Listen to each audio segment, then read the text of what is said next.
जय श्री राधे राधे दोस्तों, आप सभी का आपके अपने YouTube चैनल अध्यात्म भक्ति में बहुत बहुत स्वागत है। आइए आज आप सब सुनेंगे मार्गशीर्ष मास कृष्ण पक्ष की उत्पन्ना एकादशी व्रत की कथा। आप सभी भक्तों को उत्पन्ना एकादशी व्रत की ढेर सारी शुभकामनाएं। आप सभी के जीवन में भगवान विष्णु माता लक्ष्मी की कृपा से आप सभी को सभी प्रकार के सुख और समृद्धि की प्राप्ति हो। जो भी भक्त सच्ची श्रद्धा के साथ नियम और निष्ठा के साथ उत्पन्ना एकादशी का व्रत धारण करते हैं, भगवान विष्णु माता लक्ष्मी का एवं एकादशी माता का पूजन करते हैं, कथा का श्रवण करते हैं, व्रत में नियमों का पालन करते हैं, तो इस व्रत के प्रभाव से व्यक्ति के सभी प्रकार के पापों का नाश होता है तथा अश्वमेध यज्ञ के बराबर पुण्य फलों की प्राप्ति होती है। एकादशी का व्रत, जो कि प्रत्येक माह के कृष्ण पक्ष और शुक्ल पक्ष की एकादशी तिथि के दिन एकादशी का व्रत धारण किया जाता है, इसे एकादशी या 11 व्रत के नाम से भी जाना जाता है। मार्गशीर्ष मास में उत्पन्ना एकादशी के दिन से ही, जो कि एकादशी व्रत की शुरुआत मानी जाती है, इस दिन ही माता एकादशी का जो कि प्रादुर्भाव हुआ था। भगवान विष्णु के शरीर से एक दिव्य देवी प्रकट हुई थी, वह माता एकादशी कहलाई और मार्गशीर्ष मास के कृष्ण पक्ष की एकादशी के दिन उत्पन्ना होने के कारण इस दिन को, जो कि उत्पन्ना एकादशी के नाम से जाना जाता है, यह सभी प्रकार के पापों को नष्ट करके भगवान विष्णु के धाम को प्रदान करने वाली है। तो आइए आज आप सब सुनेंगे उत्पन्ना एकादशी व्रत की कथा। तो बोलिए प्रेम से भगवान विष्णु की जय, माता लक्ष्मी की जय, एकादशी माता की जय, सर्व देवी देवताओं की जय। एक बार शौनकादि 88,000 ऋषियों ने श्री सूत जी महाराज से पूछा कि हे भगवान, आप कृपा करके हम लोगों को एकादशी के व्रत का महात्म सुनाइए। श्री सूत जी ने कहा कि हे ब्राह्मणों, इस व्रत के महात्म को भगवान श्री कृष्ण महाराज ने युधिष्ठिर से कहा था, वही आज हम आप लोगों को सुना रहे हैं। एक बार महाराज युधिष्ठिर ने भगवान श्री कृष्ण से पूछा कि हे प्रभु, एकादशी का व्रत करने की क्या विधि है और उसे किस प्रकार से करना चाहिए, उसका क्या फल है? आप कृपा कर यह सब मुझसे कहिए। पांडु नंदन का यह प्रश्न सुनकर भगवान श्री कृष्ण बोले कि हे राजन, एकादशी व्रत हेमंत ऋतु में मार्गशीर्ष कृष्ण पक्ष की एकादशी से प्रारंभ करना चाहिए। दशमी के दिन सूर्यास्त के बाद दंत धावन यानी के दातुन करें, इसके बाद फिर भी भोजन ना करें। दूसरे दिन प्रातःकाल नदी, तालाब या कुएं में स्नान करें। शुद्ध हृदय से संकल्प करें। इस दिन मृतिका स्नान करना चाहिए, अर्थात मिट्टी का चंदन लगा करके स्नान करना चाहिए। इस दिन जहाँ तक हो सके किसी भी नदी में स्नान करें। यदि यह संभव ना हो सके तो घर पर ही नहाने के पानी में थोड़ा सा गंगा जल मिला करके गंगा नदी का स्मरण करते हुए स्नान करना चाहिए। शुद्ध वस्त्र धारण करने चाहिए। भगवान सूर्य देव को अर्घ्य प्रदान करना चाहिए और फिर व्रत का संकल्प लेते हुए इस प्रकार से कहें, चोर, पाखंडी, मिथ्यावादी, अपवाद, देवदज, निंदक, अगम्यगामी, दुराचारी, पराया धन हरण एवं देव द्रव्य चुराने वाले पुरुषों का ना तो आज मैं दर्शन करूंगा या करूंगी और ना ही संभाषण उनसे करूंगा या करूंगी, और कदाचित ऐसा अवसर आ भी जाए तो उपरोक्त वर्णित दुष्टों का दर्शन या संभाषण करना पड़े। इस पाप के नाश के लिए सूर्य के दर्शन करें। स्नान करने के पश्चात धूप, दीप एवं नैवेद्य अर्पण करें। भगवान का पूजन करें। इन कार्य को करने में भक्ति दृढ़ एवं अविचल होनी चाहिए। रात में निद्रा एवं मैथुन का त्याग करें और नित्य गीत गा करके रात्रि में जागरण करें। श्रद्धा भक्ति से परिपूर्ण हो ब्राह्मणों को दान दक्षिणा दें और उनको प्रणाम कर अपनी भूलों के लिए उनसे याचना करें। धार्मिक सज्जनों के लिए शुक्ल पक्ष एवं कृष्ण पक्ष की दोनों ही एकादशी समान एवं पुण्यप्रद हैं। जो भी भक्त नियम अनुसार दोनों एकादशी का व्रत धारण करते हैं, उसको जो पुण्य फल मिलता है, शुद्ध तीर्थ में स्नान कर भगवान के दर्शन करने का पुण्य फल उसके 16वें अंश के समान भी नहीं होता। व्यतिपात योग में संक्रांति में सूर्य एवं चंद्र ग्रहण के समय में कुरुक्षेत्र में स्नान करने का जो फल होता है वह एकादशी व्रत करने वालों को अनायास ही प्राप्त हो जाता है, अथवा अश्वमेघ यज्ञ करने से 100 गुना अधिक पुण्य फल प्राप्त होता है। 1000 तपस्वियों को 7000 वर्ष तक भोजन कराने का धर्म पुण्य फल प्राप्त होता है। वेद वेदांग तथा पुराण एवं सहस्त्र गोदान का जो फल प्राप्त होता है वह 100 ब्राह्मणों के भोजन कराने के पुण्य फल से भी 10 गुना अधिक पुण्य फल एक ब्रह्मचारी को भोजन कराने में होता है, और 10,000 गुना अधिक कन्या एवं भूमि दान देने से होता है। इससे 10 गुना अधिक पुण्य भूखे को खाना खिलाने से होता है, और अन्न दान करना अत्यंत ही महान एवं अनुपम पुण्य है। इसके प्रभाव से देव और पितृ दोनों ही संतुष्ट हो जाते हैं, और इसका संपूर्ण महात्म देवताओं को भी दुर्लभ है। नित्य व्रत करने का आधा फल एक मूल व्रत में होता है। तीर्थ करना तभी तक महत्व का है, दान एवं नियम भी तभी तक पुण्यप्रद हैं जब तक कि एकादशी का व्रत ना किया गया हो। शंख द्वारा जल पीना वर्जित है। शंख द्वारा जल नहीं पिया जाता। मछली एवं मांस भी नहीं खाना चाहिए। 1000 यज्ञ भी एकादशी की बराबरी नहीं कर सकते। इस प्रकार से भगवान के कहने पर पांडु नंदन ने पूछा कि हे जनार्दन, आप इस व्रत को इतना सम्मान देते हैं और इसके फल को इतना महान बतलाते हैं, ऐसा क्यों? इसका क्या कारण है? अर्जुन का ऐसा प्रश्न सुनकर भगवान श्री कृष्ण ने कहा कि हे पांडुनंदन, सतयुग में एक मूर नामक महाबलवान दैत्य हुआ। उसने समस्त देवताओं को मारकर देवलोक से भगा दिया। देवराज इंद्र मूर के डर से इधर उधर मारे फिरने लगे। अंत में महान दुख से पीड़ित हो सब देवताओं को साथ लेकर भगवान शंकर के यहाँ कैलाश पर्वत पर जाकर उनकी और अनेकों प्रकार से विनय कर अपने दुख की गाथा उन्हें सुनाई और कहा कि हे प्रभु, अब कृपा कर ऐसा कोई उपाय बतलाइए जिससे देवताओं सहित मैं इस महान विपत्ति से मुक्त हो पाऊं। देवराज इंद्र की ऐसी बातें सुनकर भगवान शंकर ने कहा कि हे देवराज, आपको भगवान विष्णु की शरण में जाना चाहिए, क्योंकि वही सबके संकटों को हरने वाले हैं। भूतपति भगवान शंकर की ऐसी वाणी को सुनकर देवराज इंद्र देवताओं सहित भगवान विष्णु के लोक को चले गए। वहां जाकर क्या देखते हैं कि भगवान विष्णु शंख चक्र गदा पद्म धारण किए हुए शेष शैया पर शयन कर रहे हैं और श्री लक्ष्मी जी उनके चरण सेवा कर रही हैं। ऐसे भगवान वासुदेव को अवलोकन कर इंद्र महान आनंदित हुए और देवताओं सहित नतमस्तक होकर स्तुति करने लगे। हे देवाधिदेव, आपको नमस्कार है। हे दैत्य विनाशक मधुसूदन पुंडरीकाक्ष, हम लोगों पर दया कीजिए। प्रभु, दैत्यों के भय से भयभीत हो यह समस्त देवता मेरे साथ आपकी शरण में आए हैं। इनकी रक्षा कीजिए, इन्हें अभय कीजिए, क्योंकि आप ही जगदाधर जगत को उत्पन्न करने वाले, पालने वाले एवं संहार करने वाले हैं तथा गौ द्विज और देवों के हितकारी हैं। प्रभु, शांति, जल पावक, गगन और शीर सब आप ही हैं, क्योंकि आप ही संसार के रचयिता हैं। कहने का तात्पर्य यह है कि समस्त विश्व सर्वव्यापक निर्गुण एवं सगुण आप ही हैं। आपकी इच्छा बिना एक पत्ता भी नहीं हिल सकता। भगवान, आप घट घट में व्यापी, अनादि अगम्य एवं अतुलित बलशाली हैं। आप अशरण शरण दीन हितकारी हैं। आप अनाथों के नाथ, सदैव अपने भक्तों के साथ हैं। हे भगवान, आपके बिना हमारे प्राण देने वाला और कोई नहीं है। त्राहि माम, त्राहि माम, त्राहि माम। रक्षा करो हे प्रभु, रक्षा करो। हम लोग आश्रयहीन कटी हुई गुड्डी के समान इधर उधर मारे फिरते हैं।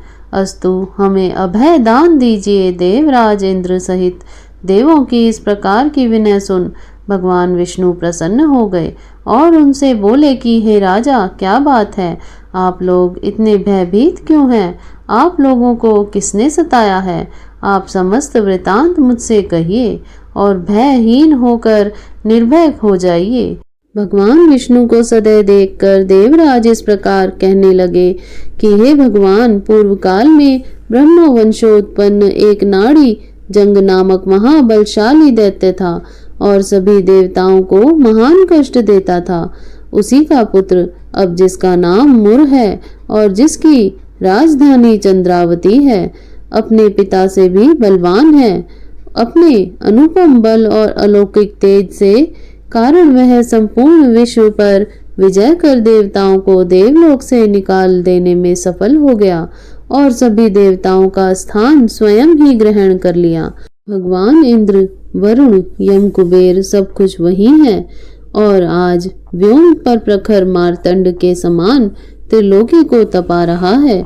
अस्तु, अब आप सब देवताओं पर परम अनुग्रह कर उस दुर्दमनीय दैत्य का संहार कीजिए और हम सब आपकी शरण में आए हुए देवताओं की रक्षा कीजिए। भगवान विष्णु इंद्र के मुख से उसका अत्याचार सुनकर क्रुद्ध हो गए और रोष पूर्वक इंद्र से बोले कि हे देवराज, घबराओ नहीं, शीघ्र ही मैं उस दुष्ट का संहार कर दूंगा। अतएव अब आप लोग एकत्रित होकर चंद्रावती नगरी पर आक्रमण कर दो और सदा मुझको अपने समीप समझकर रंच मात्र भी भय न करो।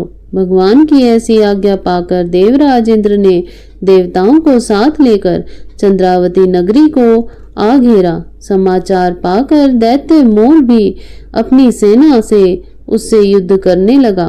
देखते ही देखते महाभयंकर युद्ध होने लगा और देवता लोग उसकी विकट मार को सहन नहीं कर पाए और भागे।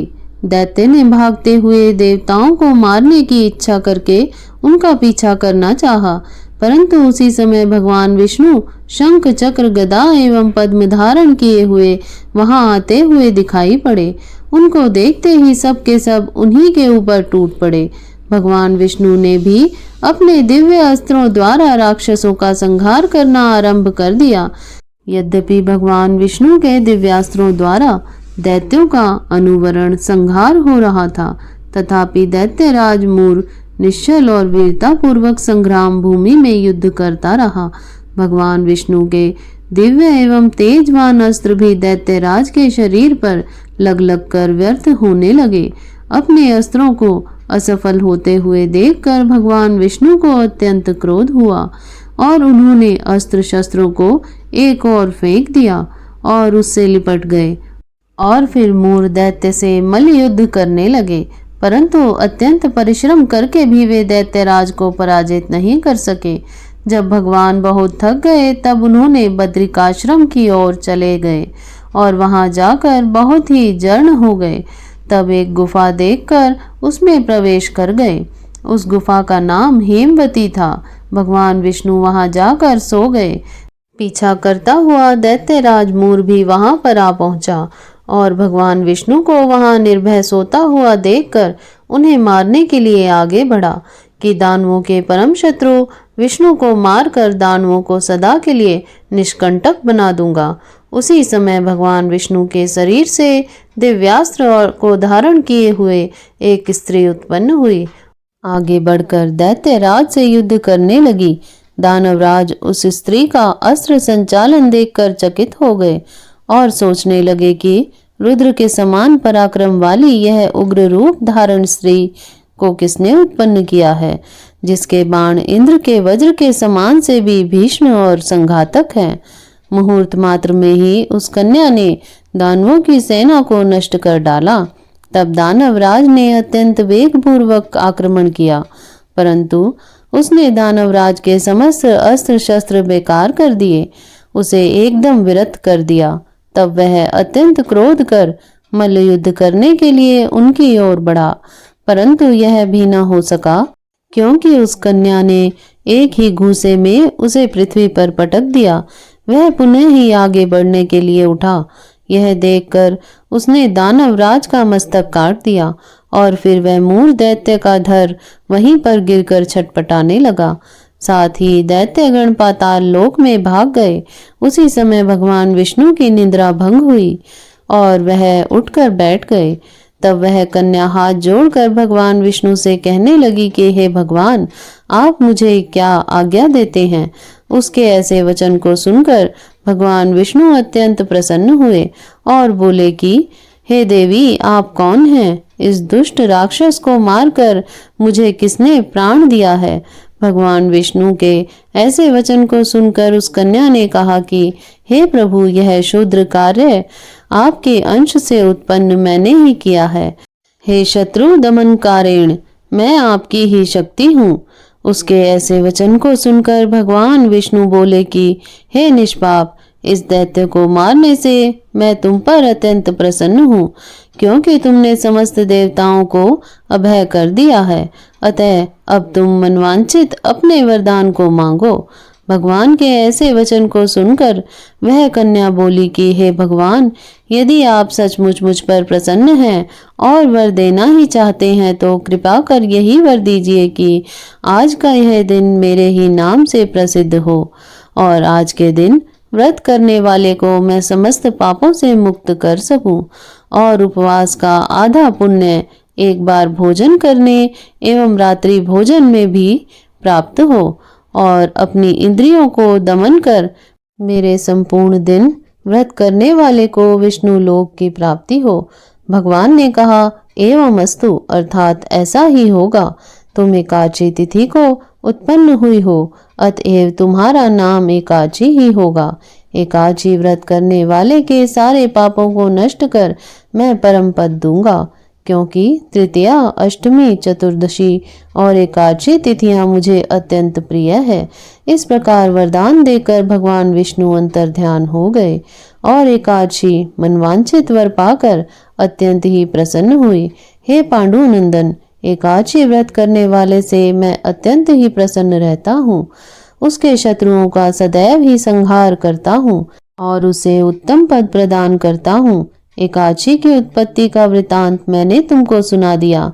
एकादशी पापों का नाश करने वाली है। शुक्ल एवं कृष्ण पक्ष दोनों पक्षों में ही व्रत करने वाले उत्तम लोकों में स्थान पाते हैं।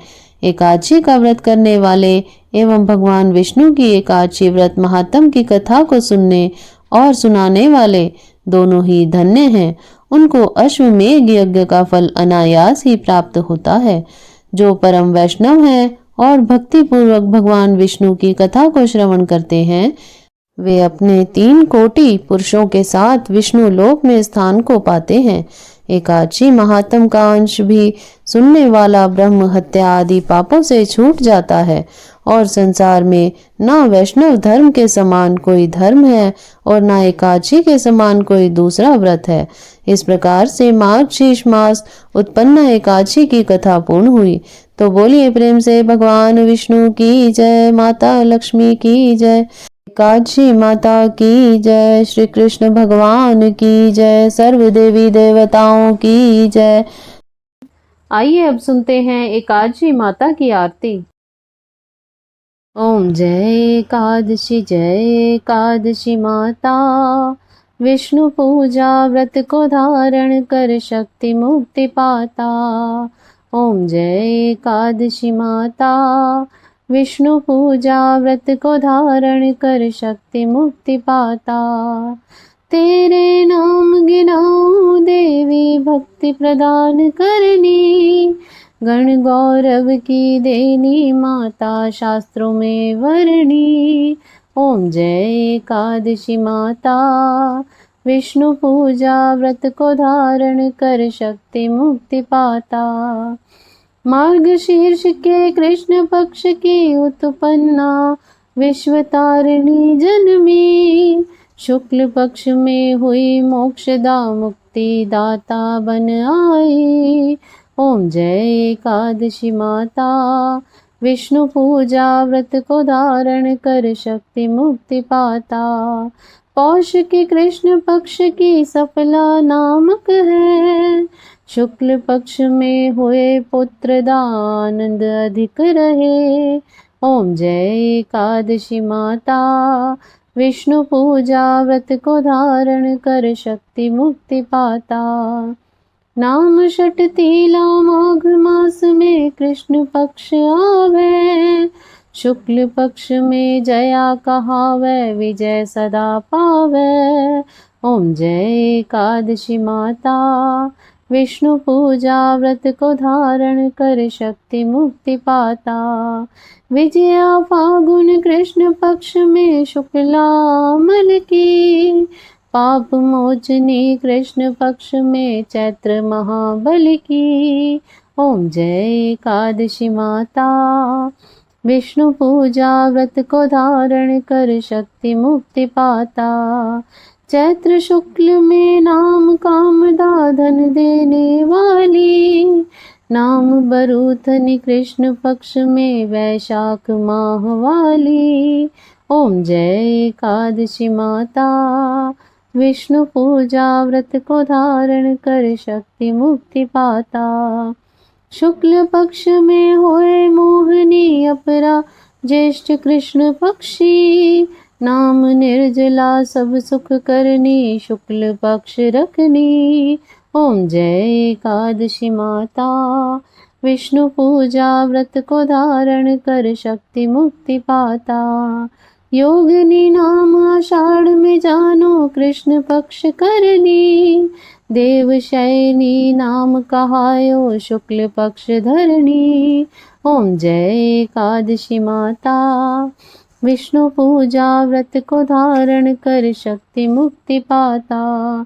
कामिका श्रावण मास में आवे, कृष्ण पक्ष कहिए, श्रावण शुक्ला होए पवित्रा, आनंद से रहिए। ओम जय एकादशी माता, विष्णु पूजा व्रत को धारण कर शक्ति मुक्ति पाता। अजा भाद्रपद कृष्ण पक्ष की परिवर्तनी शुक्ला, इंद्राश्विनी कृष्ण पक्ष में व्रत से भव सागर निकला। ओम जय एकादशी माता, विष्णु पूजा व्रत को धारण कर शक्ति मुक्ति पाता। पापांकुशा है शुक्ल पक्ष में पाप हरन हारी, रमा मास कार्तिक में आवे सुखदायक भारी। ओम जय एकादशी माता, विष्णु पूजा व्रत को धारण कर शक्ति मुक्ति पाता।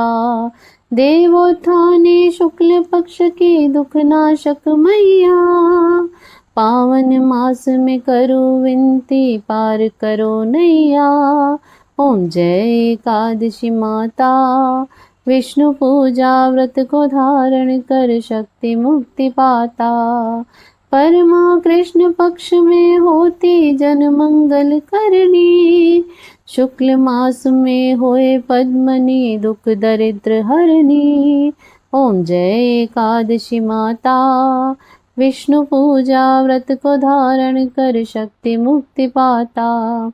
जो कोई आरती एकादशी की भक्ति सहित गावे, जन गुरदिता स्वर्ग का वासा निश्चय ही पावे। ओम जय एकादशी माता, विष्णु पूजा व्रत को धारण कर शक्ति मुक्ति पाता। तो बोलिए प्रेम से भगवान विष्णु की जय, माता लक्ष्मी की जय, एकादशी माता की जय। तो आशा करती हूँ आपको यह जानकारी, कथा श्रवण एवं आरती श्रवण अच्छा लगा होगा। ऐसे ही ज्ञानवर्धक जानकारियाँ प्राप्त करते रहने के लिए, व्रत पूजा आदि के बारे में जानने के लिए यदि आप चैनल पर पहली बार आए हैं तो चैनल को सब्सक्राइब कर लें, ताकि आने वाली वीडियो की नोटिफिकेशन आपको समय से मिलती रहे। तो वीडियो को लाइक करें, शेयर करें। सुखी रहें, स्वस्थ रहें। जय श्री राधे राधे। धन्यवाद।